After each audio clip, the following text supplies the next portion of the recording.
Pessoal, tudo bem? Estamos aqui no nosso segundo episódio do Ridecast. Mais uma vez, eu, Júlio De Angeli, Felipe Lourenço, Rica Moraes e Bruno Lagoeiro para falar com vocês hoje sobre um tema, o nosso primeiro tema já entrando aqui, né, no nosso objetivo do podcast, que é trazer temas relevantes para você que está na vida do empreendedorismo, querendo colocar os seus projetos em prática, né?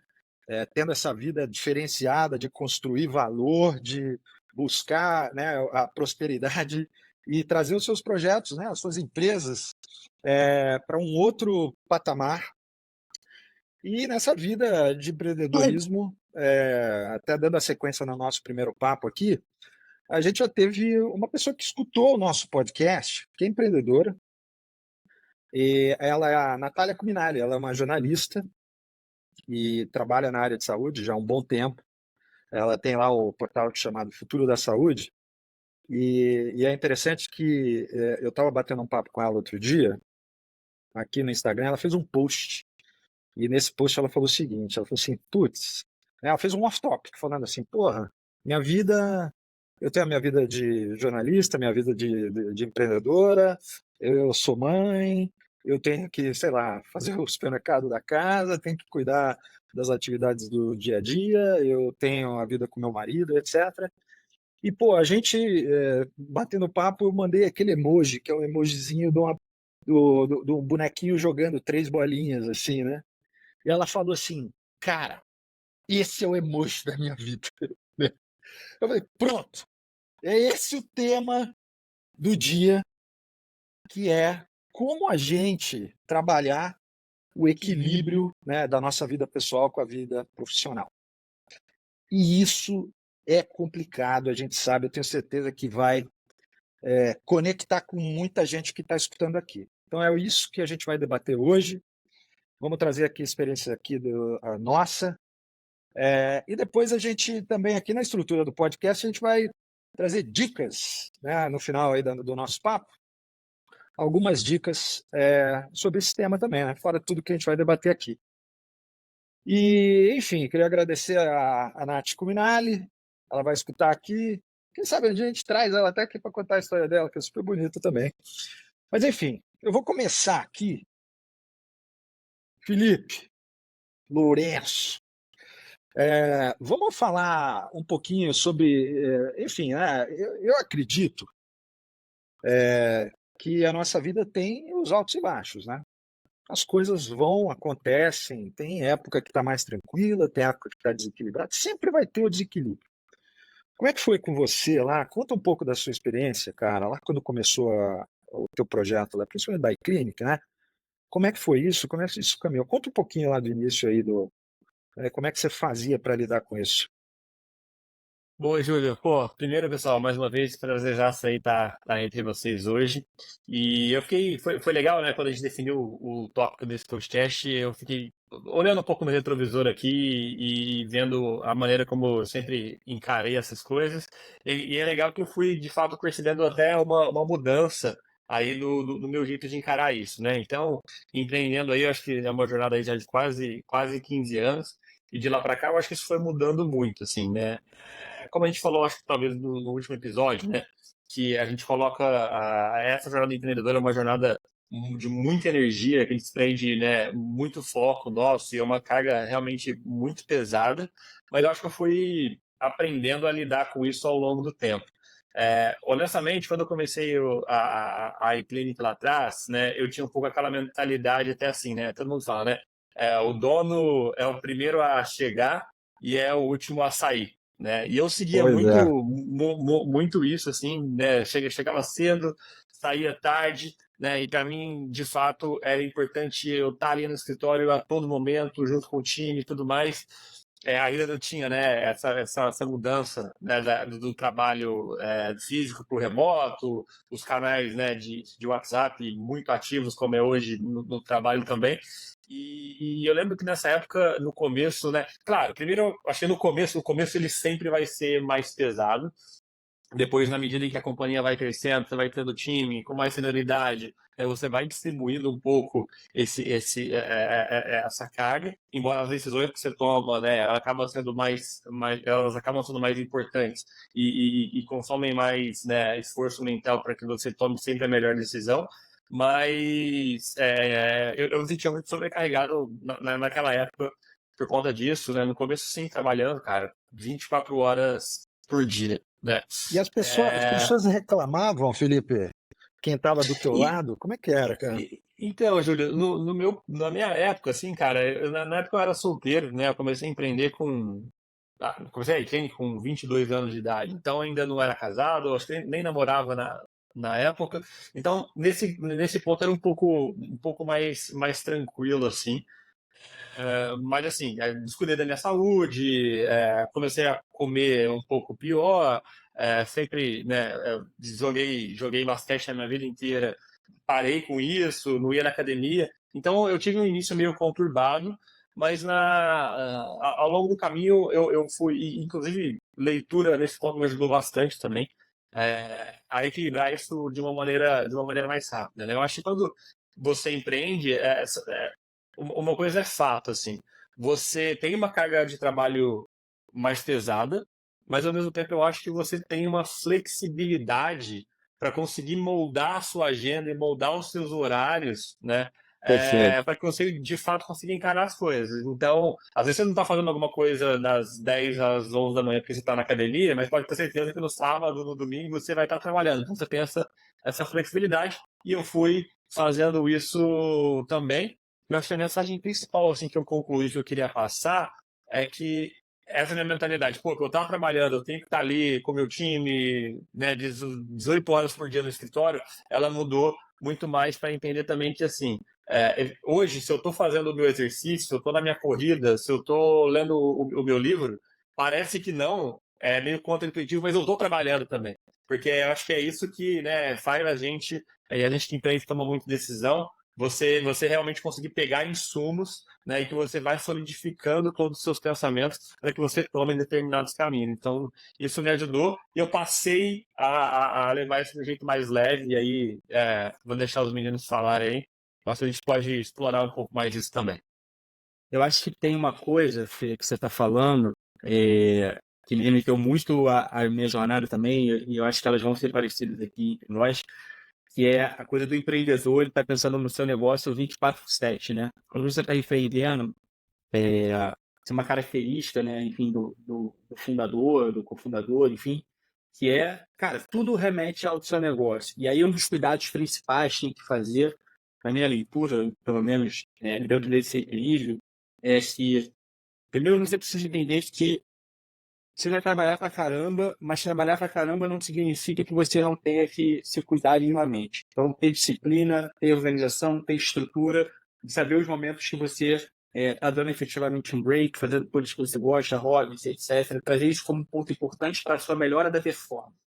Segundo ponto é, cara, as ideias vão passar o tempo todo na sua cabeça, mas sempre se questionar, eventualmente, que você estiver fazendo alguma outra coisa que você considera importante, um almoço com a sua família, um esporte que você gosta, uma leitura que você acha importante, é pensar que quando volta aquele pensamento de, às vezes, um problema que você deixou lá na empresa, que está maturando, que você está tentando resolver, encontrar uma solução, se é realmente relevante você entender o que você está fazendo para dedicar sua atenção a isso, né? Assim, a gente tem mania de achar que a gente é multitasking para as coisas e a gente acaba fazendo um monte de coisas juntas sem dar profundidade. Então, até para poder lidar bem com o problema, às vezes você precisa repousar a mente para que a solução venha naturalmente, para que os pontos se conectem. Então, dar esse tempo é muito importante. E o terceiro item, acho que dentro disso, que eu queria ver até se vocês já vivenciaram isso também, acho que o próprio Júlio, na vida executiva, o Rica, o quanto você também não vira um espelho para o seu time. Porque, assim, o time ele tem que engajar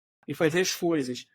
Vão ter momentos que é wartime, né? Como o Ben Horowitz gosta de dizer, e momentos de peacetime, né? É um momento de guerra e um momento de paz. No momento de guerra, tem que estar todo mundo on fire aí, todo mundo, né, tacando pau na máquina para fazer a coisa dar certo e funcionar, e é isso que às vezes dá o gás para considerar. Mas no momento que também que as coisas são mais estabilizadas, que você já entende melhor que os processos funcionam, Se você fica o tempo todo, né, ligado no 220, isso vira reflexo do time, a gente se burnout, e não adianta, pessoal. O nosso comportamento enquanto líder é espelho para todo mundo. Por mais que você fale assim, mas o que eu faço para mim não quer dizer que teria para os outros. As pessoas não pensam assim. É do inconsciente delas. Assim. Não sei se vocês já viram isso também, Rica, Júlio, Felipe. Esse reflexo no próprio time, quando às vezes você passa do ponto ali da relação trabalho, vida pessoal e outras coisas. Ô, Rica, Sim, a gente estava posso. falando hoje, a gente estava falando antes aqui de começar, você falou que você pode ficar falando esse episódio inteiro aqui, cara, Putz, sobre nossa esse senhora, assunto. posso. Conta Cara, da tua pois experiência é, com ele. até agora, você falou um negócio, Bruno, que aconteceu uma situação curiosa comigo, cara, coisa de 2 semanas, um mês atrás, mais ou menos. Eu fui para um evento em São Paulo e encontrei um amigo meu empreendedor lá. Fazia tempo que eu não via o cara, né? E, cara, quando eu encontrei com ele, ele tava assim, cara, assim, sem sacanagem, acho que, sei lá, uns 5, 10 quilos mais magro. Me chamou muita atenção, assim, sabe? Me olhei assim pra ele, eu peguei e falei, oi, e aí, beleza, tal. Aí eu chamei ele pra bater um papo depois de canto, falei assim, cara, tá tudo bem? Como é que você tá, né? Aí ele começou a dar uma desabafada, assim, pô, tá foda, não sei o quê, isso aqui tá difícil, blá, blá, blá, blá. Aí passou uns dias, eu voltei, né? Eu tô morando no interior agora, e aí eu cheguei, passou uns dias assim, eu fiquei com esse negócio na cabeça, eu mandei um áudio pra ele, né, e falei exatamente um pouco do que o Bruno tava falando. Eu falei assim, cara, ele é CEO da empresa dele, né? Eu falei, cara, queria muito que você soubesse, né? Enfim, posso te ajudar com o que você precisar. Fiquei preocupado com o nosso papo, não sei o que lá. E também falei assim, puxa, é muito importante que você consiga tomar conta disso, porque no final das contas, você, como CEO da empresa, é o espelho do seu time. E a sua imagem é uma imagem que passa segurança ou, né, ou insegurança ou desespero. Eu sempre faço uma analogia que eu acho que é meio caricata, mas tá dando uma turbulência no avião. Se você vê, olha para a aeromoça, ela tá correndo, suando, desesperada, você vai ficar desesperado, né? Agora, se você vê ela passando, andando, sorrindo, ela fala, tudo bem, isso que é uma água, tem uma Coca-Cola, você fala, meu, acho que eu que tô com medo aqui, né? Na verdade, tá tudo sob controle. Então, eu até acho um pouco solitário e doído o papel do CEO especificamente, né? Que eu acho que foi os nossos aqui, porque é um papel que você tem muito pouca margem, espaço para abrir o coração, assim, porque qualquer abertura que você der do coração, né, para alguma coisa do time, você pode transparecer insegurança, você levar uma questão no board, do tipo assim, cara, eu não sei o que fazer, eu tô completamente perdido. O cara vai falar, pô, mas como que o cara que tá tocando a operação não sabe o que fazer? Então, assim, você tem que saber que você não é um super-herói, você tem que ter momentos de desafogo, e é por isso, cara, que eu criei algumas soluções que para mim sempre funcionaram muito bem. Primeiro, né, eu tenho uma esposa, eu sou formado em psicologia, né? Minha esposa era minha amiga de faculdade também, formada em psicologia, então, ou seja, a gente tem um diálogo muito top, ela sempre me ajudou muito, ela é uma pessoa que eu sempre desabafei muito, sempre me ajudou. Mas eu também fiz terapia e eu tinha mentores, cara. Então eu sempre tive, assim, 2, 3 caras que eram caras apartados da minha operação, que eu ligava para ele e falava assim, cara, o bicho tá pegando aqui, tá acontecendo isso, eu não sei o que fazer, preciso de ajuda.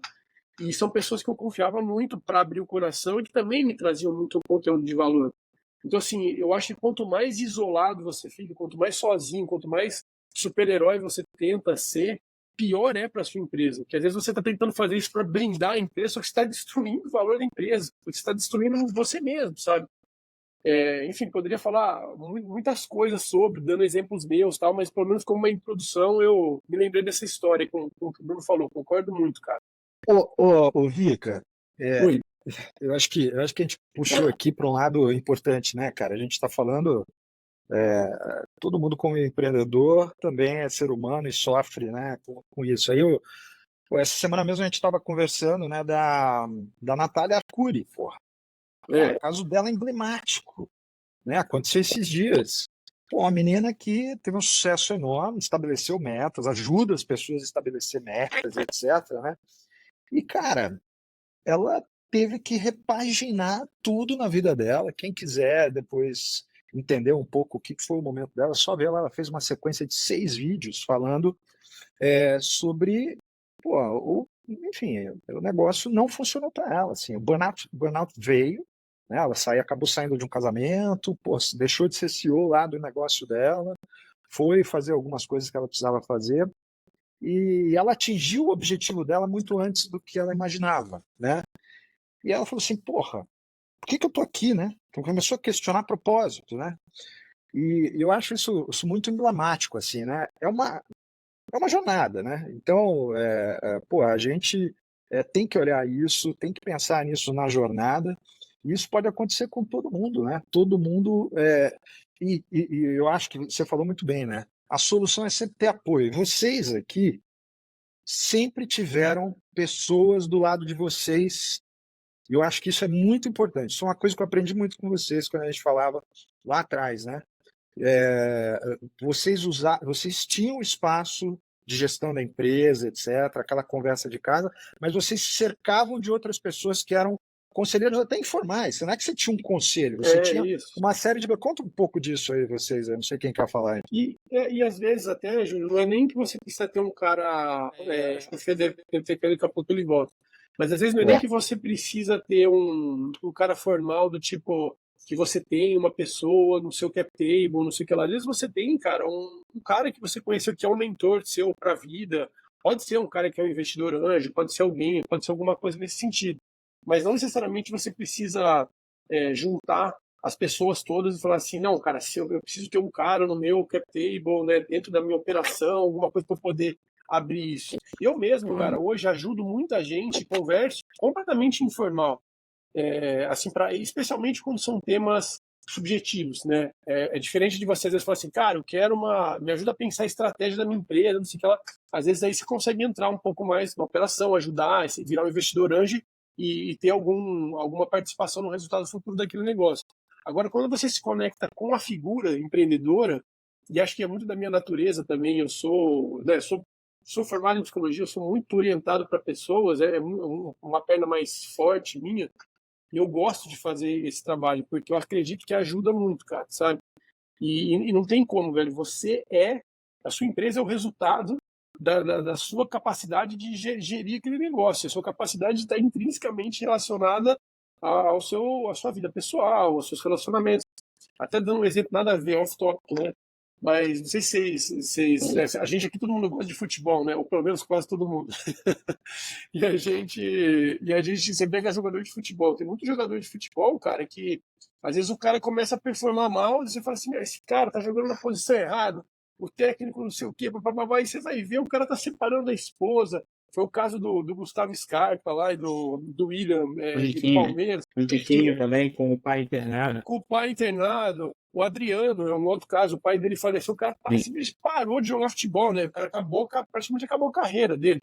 Será que Então, ele é alta assim, performance, né? não tem Pois como é. você dissociar, mas quando você está empreendendo nesse nível de exigência, um Né? nível de exigência alto. Mesmo exemplo da Natália Arcuri que o Júlio trouxe, a gente também está vivendo um negócio de commitment social muito forte, né? Porque você não está mais comitando só, não são as minhas metas para mim, são as minhas metas que eu ponho no Instagram, que eu gravo, que eu falo, e todo mundo espera que eu vou alcançar. Aí, E que cara, você uma compara. pressão E você se compara com os outros, né? com todo Existe, mundo, né? existe essa coisa da comparação, sendo que, pô, se você está focado e está fazendo o teu trabalho, está dentro do planejamento, pô, você não precisa, né? Você tem que se equilibrar para não acelerar o negócio, para, enfim, não chegar num resultado ruim, né? Porque depois a equipe toda depois sente, né? Fala aí, Bruno. Não, acho que o ponto do Rifa, nesse sentido, é perfeito. É engraçado porque não é combinado, mas realmente a gente tem características muito parecidas de como a gente se apoiou e se apoia ainda dentro disso.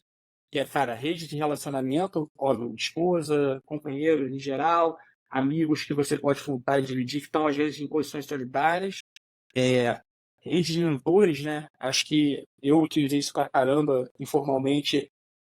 Tive o prazer de ter 3 caras que foram diferenciais na minha vida dentro disso, cara, que me ajudaram muito e me apoiaram muito dentro dos momentos mais difíceis e mais complexos.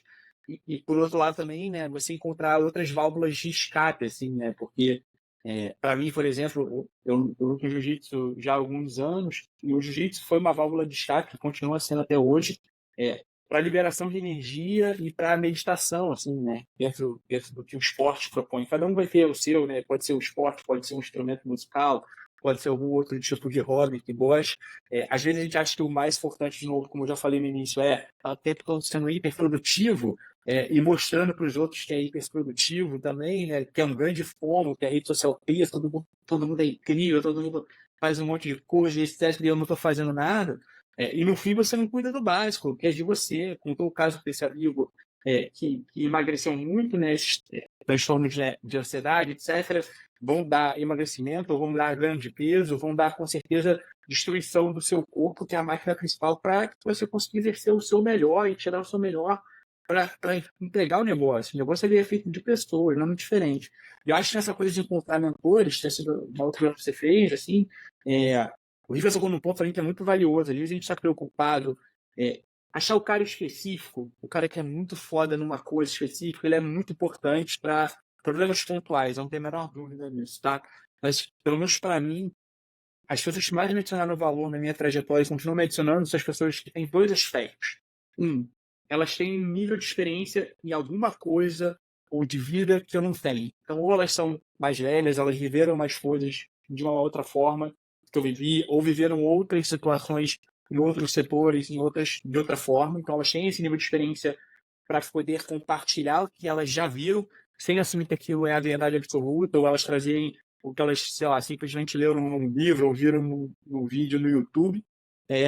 E o segundo ponto cara, tem que ter ali uma construção de afinidade. Não adianta. Você só consegue se abrir para o outro a ponto de mostrar as suas fraquezas, as suas dúvidas, as suas dores, para que ele possa questionar, e possa te questionar de uma maneira dura, às vezes, para que você se coloque numa posição de talvez aceitar, mas a realidade parar de projetar algo que foi criado ao seu redor, se você tiver afinidade, se você tiver confiança no outro. Eu já passei por casos, cara, de começar um relacionamento com um determinado mentor e perder totalmente a confiança porque eu senti que, sei lá, as intenções invariavelmente estavam indo numa outra direção. Então, eu acho que isso é muito importante. E eu também faço muito trabalho como advisor, como investidor de empresas, com empresas principalmente que estão no estágio ali de começando, ou scale-up, ou estão empresas que pivotar o seu negócio. E a gente tem que ser muito responsável nessa relação, porque é sobre o ser humano no fim do dia, né? E tem muito impacto que vai se degringolar em outras coisas ali dentro. Isso aí. Fala aí, Felipe, como é que era lá na IKEA? Como é que você se virava assim, com Não, o apoio eu tô aí? vendo vocês. Eu tô vendo vocês falando, né? E assim, na verdade, eu acho que eu sempre procurei me apoiar em cinco pilares. Eu acho que vocês já cobriram bem, né? Então, acho que primeiro para mim é você com você mesmo, né? Então, acho que o Bruno falou muito bem um pouco disso, e aí o foco, a disciplina, o esporte, eu acho que tudo isso ajuda. Segundo, que também a gente já falou aqui, rede de mentores, sem dúvida. Terceiro, família, né? E, pô, acho que todos nós aqui temos o privilégio de sempre ter tido família, né? E gente apoiando a gente, assim, de uma maneira incondicional.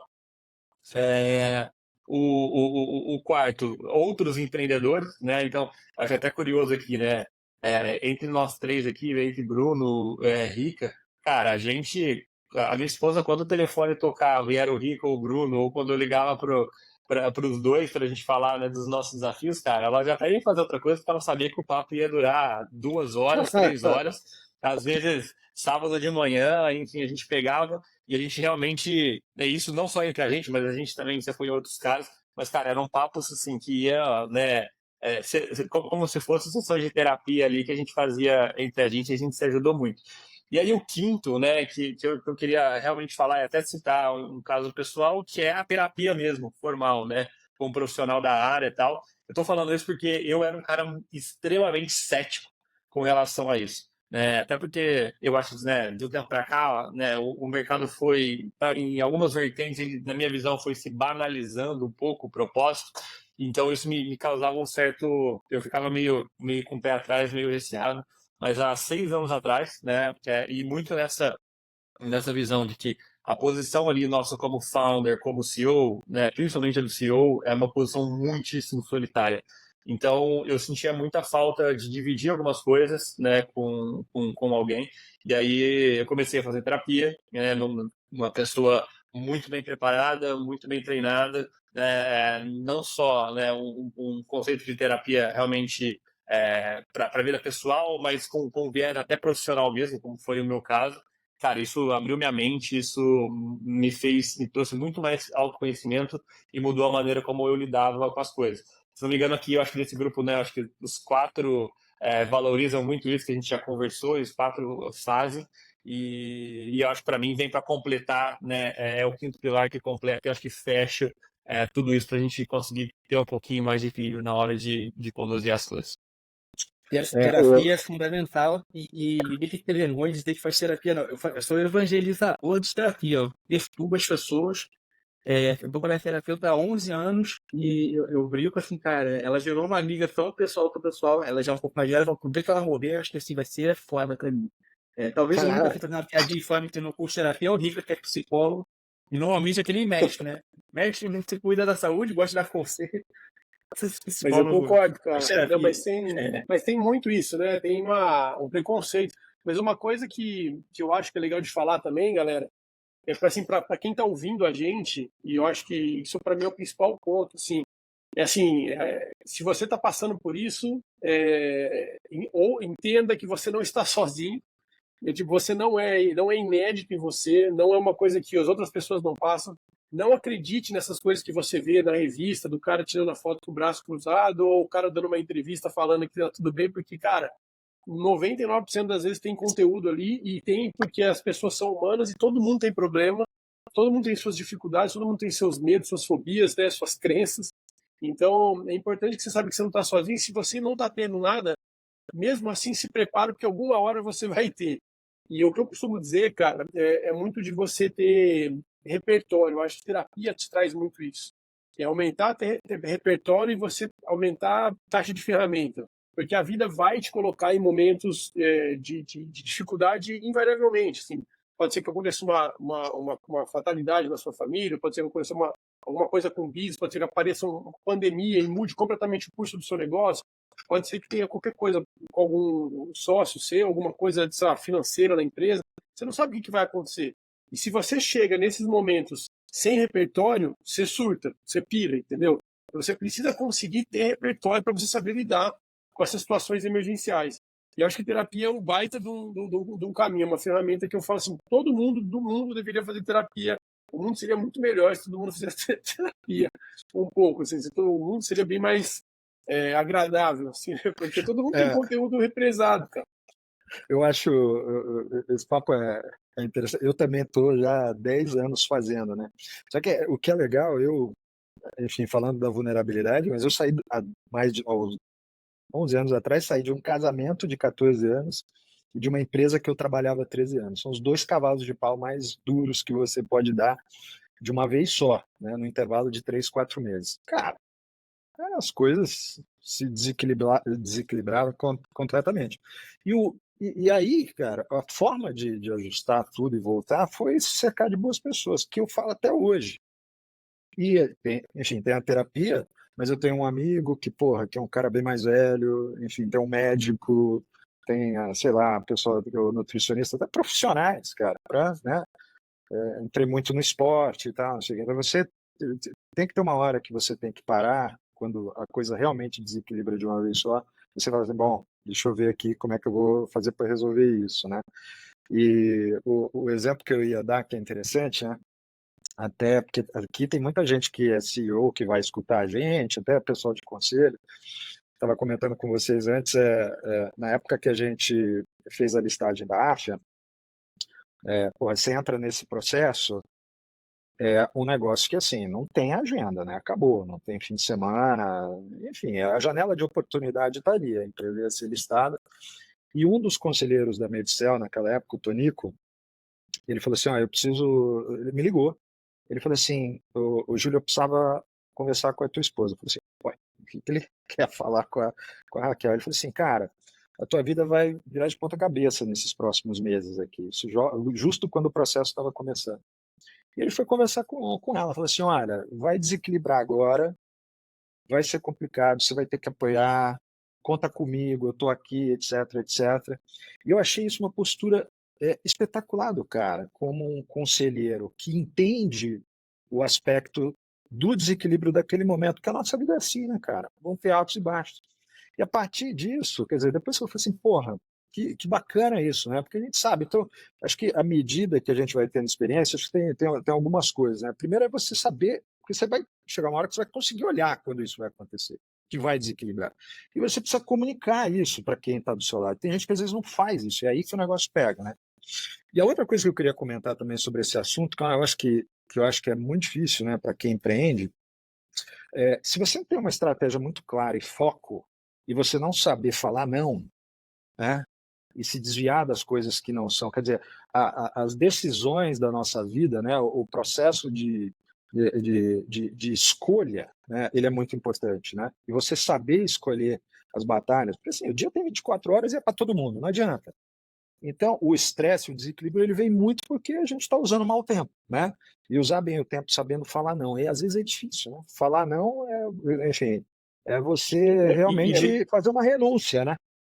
E delegar, né? E delegar também. Eu acho que seria legal a gente falar um pouquinho, né? Até porque quando você falou, a gente empreende, cara, é uma mudança de chave, né? Principalmente quando você começa, a empresa é pequena, você é o centro das decisões, né? Tudo passa sobre você. E aí no final do dia, quando a empresa vai crescendo, a sua tendência é carregar isso com você, só que a gente tem um limite, né, cara? Então a gente precisa passar a delegar. Pô, fala aí, Bruno, Rick, se vocês puderem contar um pouquinho Não, também. até Como que vocês fizeram isso? o que eu ia adicionar no que você falou, Fê, que o Júlio comentou, o Júlio falou assim, pô, tem que saber falar não, e é difícil falar não. Eu acho que é mais do que você, às vezes, a pessoa não saber falar não, é você não saber por que falar não. Porque é isso que te causa atenção. Você vai falar assim, você tem 30 coisas na mesa, você vai falar assim, eu vou falar não para essas 15. E se uma dessas 15 fosse o negócio que fosse a minha empresa realmente dar certo? E eu tô falando não justamente para coisa que eu deveria estar falando sim, né? E aí esse nível de responsabilidade, cara, te dá um drop, um aumento absurdo de ansiedade.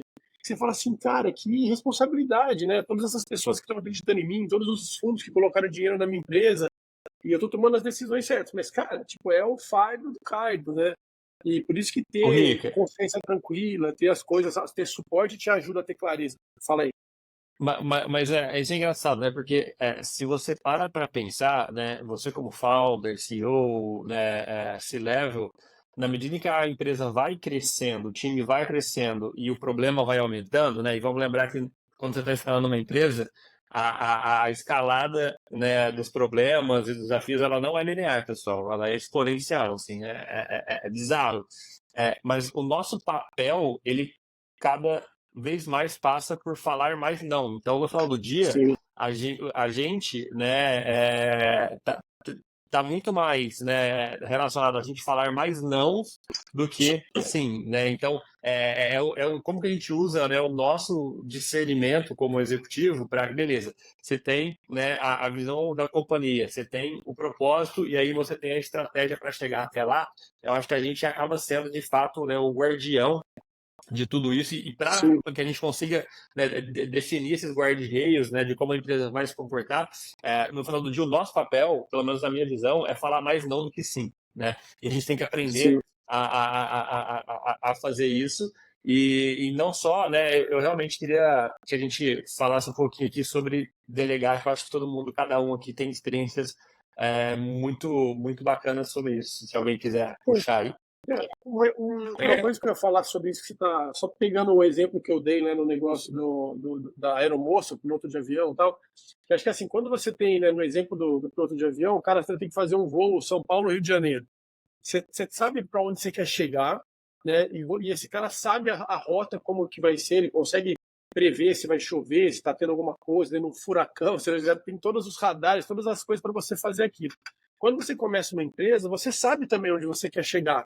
Só que você não tem, cara, absolutamente nenhuma noção de como que vai ser o melhor caminho para você chegar lá, né? Você tem mil formas de chegar naquele destino final. Então, ao longo do caminho, você também vai ficando com dúvida das coisas. Você não tem todas as respostas. Às vezes, mesmo os seus, né, funcionários, as pessoas estão olhando para você, esperando que você saiba exatamente o que você está fazendo, mas o mercado vai mudando. Eu pego como exemplo, cara, o que aconteceu com a própria Memed. Vou dar um exemplo curtinho aqui. Era março de 2020, né, que teve a pandemia, o lockdown, E a gente chegou, cara, eu tinha acabado de levantar uma rodada de investimento, tava com todo um negócio de time para poder contratar gente, com um monte de coisa na cabeça, chamando as pessoas, a gente desenhando tudo que a gente ia contratar. Os nossos investidores chamaram a gente, assim, numa conference call, assim, falaram assim, galera, tá tendo uma pandemia, ninguém sabe o que tá acontecendo, até onde esse negócio vai durar, então é o seguinte, ó, todo mundo, trava a grana, não contrata ninguém, segura o dinheiro o máximo que a gente pode, essa é a nossa recomendação para todas as empresas do portfólio, e aí deu aquela pesada de clima ruim, assim, sabe, para as pessoas, né, a empresa, todo mundo falou, nossa, a gente achou que fosse poder aumentar o time, agora não contrata ninguém. Pô, passou 2, 3 semanas, pandemia vem a Nemed, boom, cresce pra caramba. Cara, esse cenário mudou. Como é que você faz? Você tem que se ajustar com aquilo tudo começa a gerar, né, essa tensão. Então, você nunca sabe exatamente o que pode acontecer, que vai virar ou não vai virar o seu negócio de acontecer, né? Então, eu concordo com você, cara. Saber delegar, saber fazer a empresa crescer, trazendo gente, dando papéis para essas pessoas fazerem é mais do que importante. Eu acho que é vital, cara. Você não consegue fazer sozinho, é impossível, né? Não sei, Brunão, o que você pensa aí? Ô Acho que o Brunão, papel. conta um pouco lá das reuniões de gestão que você fazia lá. Eu ia entrar exatamente nesse ponto. Assim, acho que a gente, como Boa. líder, né, como enfim, CEO da empresa, fundador, chame-se como quiser, a gente tem que ser capaz de explicar o nosso trabalho, né? No início é tudo que você falou. Você, seus sócios, falei burro, mas conforme a empresa acelera, né, assim, você vai ter que trazer gente boa. E um bom líder, ele está focado, para mim, em 3 coisas, né? Atrair e reter os melhores talentos, para mim, é um dos meus itens principais, garantir que o dinheiro não vai acabar, então, seja garantido através de receita, a captação de outra forma, e conseguir ser claro na comunicação e na visão, né? Assim, a gente vai já falar de captação, garantir que o dinheiro não acabe em algum momento, então, os modelos de negócio, captação e divisão e comunicação em outro momento, né? Mas, cara, esse tópico de hoje tem muito a ver com atrair e reter os melhores talentos, porque ninguém faz nada sozinho. A verdade é essa. E não adianta pensar assim em super-herói, porque é exatamente o caminho do precipício que a gente vem falando.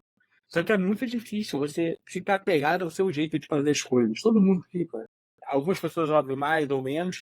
E aí acho que tem trabalho que é você tá começar a desenvolver não só na escolha de quem você traz, mas principalmente por que você traz, né? O que a pessoa vai fazer melhor do que você, né?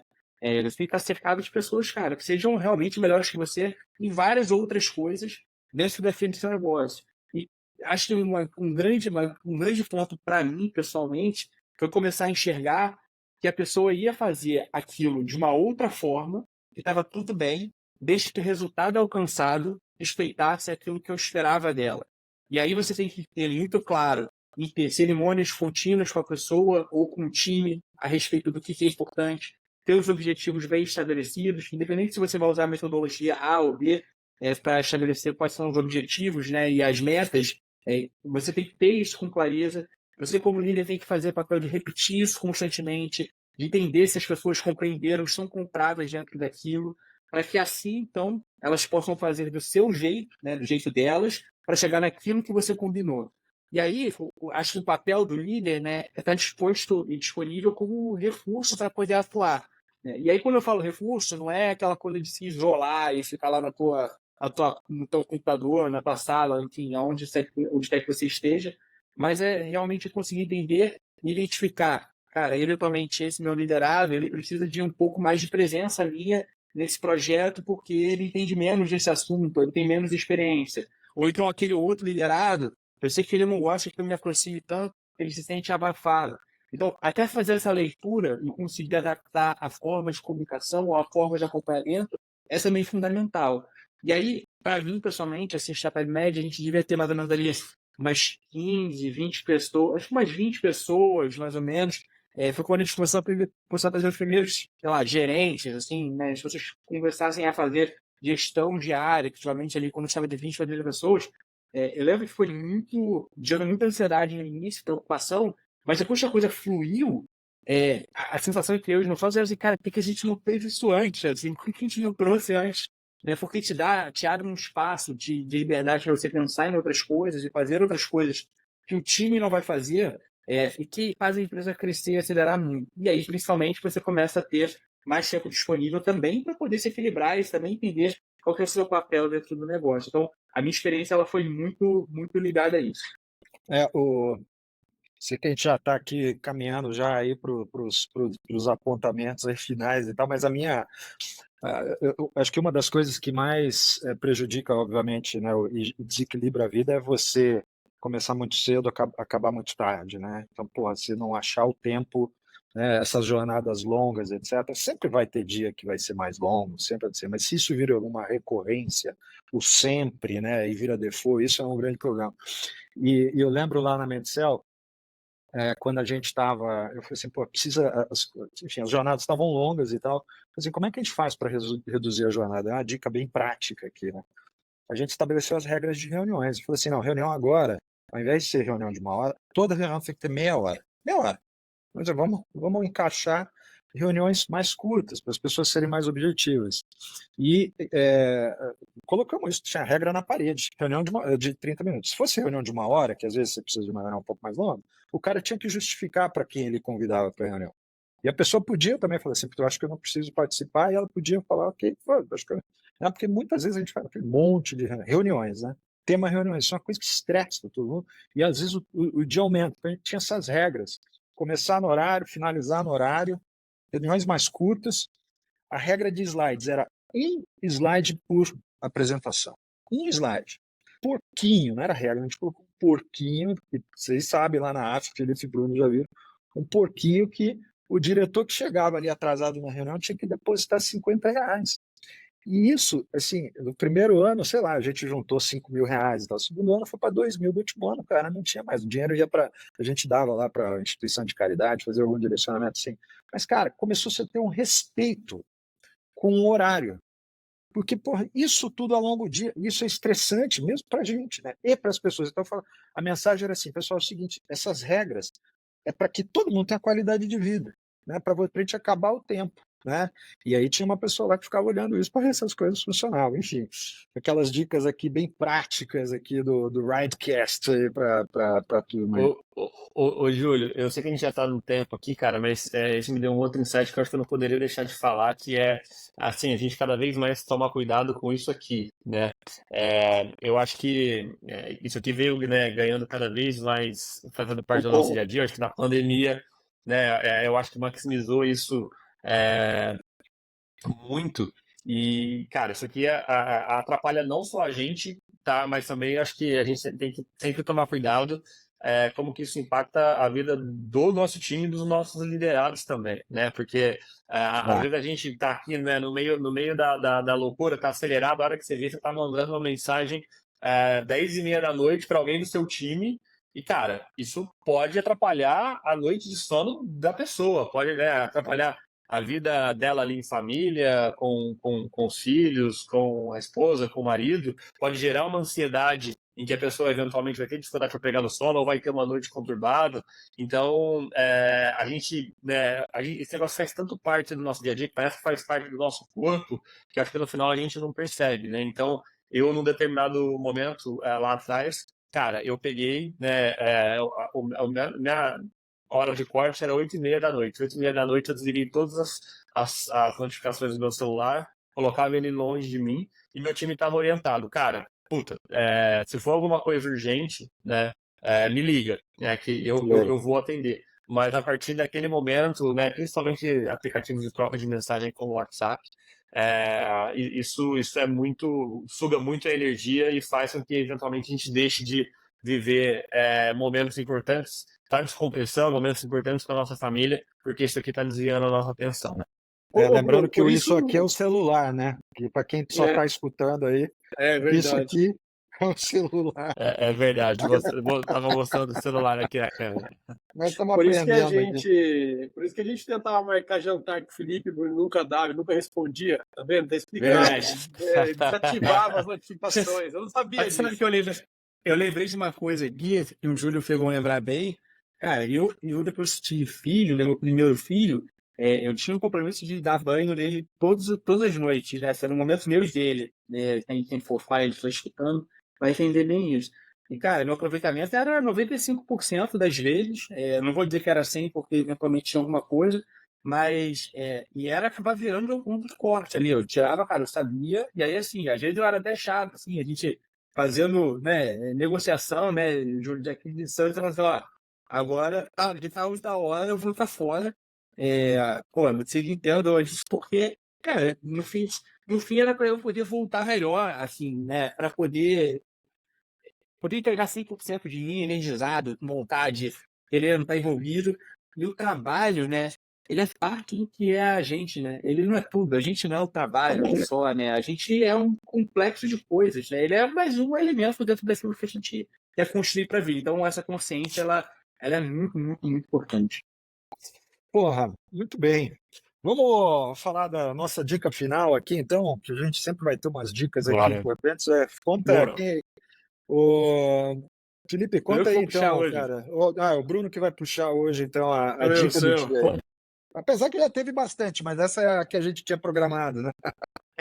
Só para explicar para quem está ouvindo, a gente vai ter sempre uma dica, que pode ser um livro, um hacking, um software, uma ferramenta, um curso ou qualquer coisa. Então, até você que está ouvindo, quiser mandar dicas para a gente, fala, poxa, olha que legal, eu consumi isso aqui, eu usei isso aqui, estou usando tal coisa, pode mandar, que pode entrar aqui. E aí a dica de hoje tem muito a ver com esse episódio, que é esse livro aqui, o Almanaque de Naval Ravikant. É um livro super bacana, que foi escrito pelo Erik Jorgensen, que é um estrategista de produto, escritor, que acompanha o Naval há bastante tempo. Para quem não conhece o Naval, ele é um dos principais investidores de startups que existem. É fundador também do AngelList, que foi CEO durante um bom tempo, é uma das principais plataformas para captação, né, de grana para startups. Investiu no início do Uber, do Twitter. Né? É um cara realmente muito reconhecido por ter uma visão muito clara do mundo de tecnologia, de investimentos.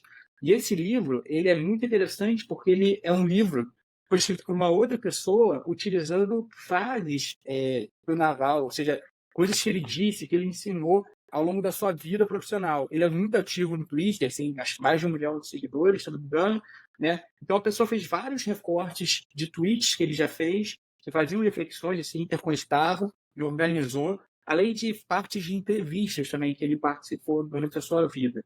E o livro fala sobre como fazer um equilíbrio melhor na vida, como encontrar riqueza, sobre como é importante a gente procurar a felicidade, que é individual, né? O que é bom para a gente, o que não é bom, como ter discernimento, mais clareza. Então ele fala justamente sobre esses elementos de equilíbrio nessa vida, das coisas que são importantes, das descobertas que a gente tem que fazer. É um livro que tem físico para comprar, tem disponível também gratuitamente, versão digital. Então, se você quiser baixar, é facilmente você encontra esse livro, porque ele está disponível. E no final dele tem um monte de dicas de outros livros também para você ler. Então, dicas do Naval. E acho que o último ponto que eu quero falar sobre esse livro é que uma das frases que para mim mais marcou no livro é a última frase do livro, que é uma frase chamada "A inspiração é perecível, use-a imediatamente". Então, basicamente, o que o Naval, na minha interpretação que ele tem para a gente poder conseguir aproveitar quando a inspiração vem e tirar as coisas do papel. E esse podcast, ele foi muito disso também, porque a gente sempre falava, tinha inspiração, até que um dia a gente falou, cara, vamos fazer, então façam isso na vida de vocês, nas empresas de vocês, nos negócios de vocês. Eu sei que o Felipe e o Júlio já leram, o Rica já está na fila para ler também, não sei se eles querem comentar também sobre esse livro, enfim, eu sei que o Fê é um grande fã. Eu até estava escrevendo ontem a respeito desse livro, num outro texto que eu estava produzindo. Mas, cara, assim, também se falou de uma frase, eu vou falar uma frase que para mim talvez foi uma das que mais impactaram e tem tudo a ver com esse podcast, né? De novo, o livro em geral fala sobre isso, né? Então ele fala sobre trabalho, riqueza, saúde e felicidade. E aí, especificamente, tem uma frase que ele fala que a tendência das pessoas, na ordem de prioridade, né, na medida em que a gente vai evoluindo na vida, é você focar primeiro, né, em riqueza, e aí o trabalho está dentro, né, dessa construção de riqueza, para depois focar em saúde, para depois focar em felicidade. Que na visão dele, e eu concordo, teria que ser ao contrário, né? A gente deveria estar realmente primeiro focando em felicidade para que a gente esteja bem com a gente mesmo, presentes ali a cada momento, né? E depois a gente focar na saúde para que a gente esteja bem, para só então perseguir a riqueza através do trabalho e tudo mais. Então, assim, isso para mim fez muito sentido e eu passei a encarar um pouco a minha vida a partir de agora, assim, e eu acho que tem tudo a ver com esse tema, talvez essa provocação, espero que ajude aí também quem tá nos ouvindo. É isso aí, o livro é sensacional, e é aquele, eu acho que, enfim, eu gosto de tantas mensagens que ele passa que eu acho que, e ele é um livro rápido, né, Felipe, o Brown, é super tranquilo de ler, é aquele que vale você, pô, a cada 6 meses, né, ou ler ou escutar de novo. Então, você que está ouvindo, assistindo a gente aí, vai lá, você pode baixar ele, como dizer, pô, tem gratuito aí, lê e manda mensagem para a gente aí, ver o que você achou, curtiu, achou bacana também. Tenho certeza que pode ser um bom livro aí de cabeceira, porque ele para a gente, né, sempre se inspirar. Mas acho que é isso, né? Mensagens finais aí, rapaziada. Eu acho que a gente conseguiu abordar bastante coisa, né? Como wrap-up aqui, façam terapia, cuidem da saúde, deleguem os seus times, né? Acho que tem bastante coisa legal, a gente conseguiu passar bons ensinamentos. Uma coisa que eu acho que vale a pena a gente falar para a próxima, para quem estiver ouvindo a gente tem agora, né, o canal do LinkedIn, a gente tem o canal no YouTube, e seria muito legal ouvir de vocês, além dos feedbacks do que vocês estão achando, mas também sugestões de próximas pautas, coisas que vocês acham que seriam legais a gente discutir, coisas que estão pegando, que invariavelmente, às vezes uma pessoa comenta num negócio e as outras pessoas vão curtindo, você começa a ter um pouco de drive de que está gerando mais interesse, que pode ser mais relevante, e a gente buscar formas de trazer e contribuir para ajudar mais pessoas, né, como a gente mesmo já foi ajudado muitas vezes. Acho que é um pouco disso. O que vocês acham? E agradecer, né, Rica? Agradecer aí, eu acho que as mensagens de carinho, de incentivo aí que acho que nós quatro recebemos aí após o lançamento do primeiro episódio, como eu falei, nosso MVP, né? E, pô, gente, obrigado pelo apoio de vocês, a gente ficou muito contente aí que vocês gostaram e continuem escrevendo, continuem falando aí que nosso objetivo é ter cada vez melhorar. Boa, Bruno, alguma coisa aí? Não, sem nada mais para complementar. Sigam a gente nas redes sociais. É isso Tem aí. sempre os links disponíveis aqui na descrição do podcast. E espero vocês no próximo episódio.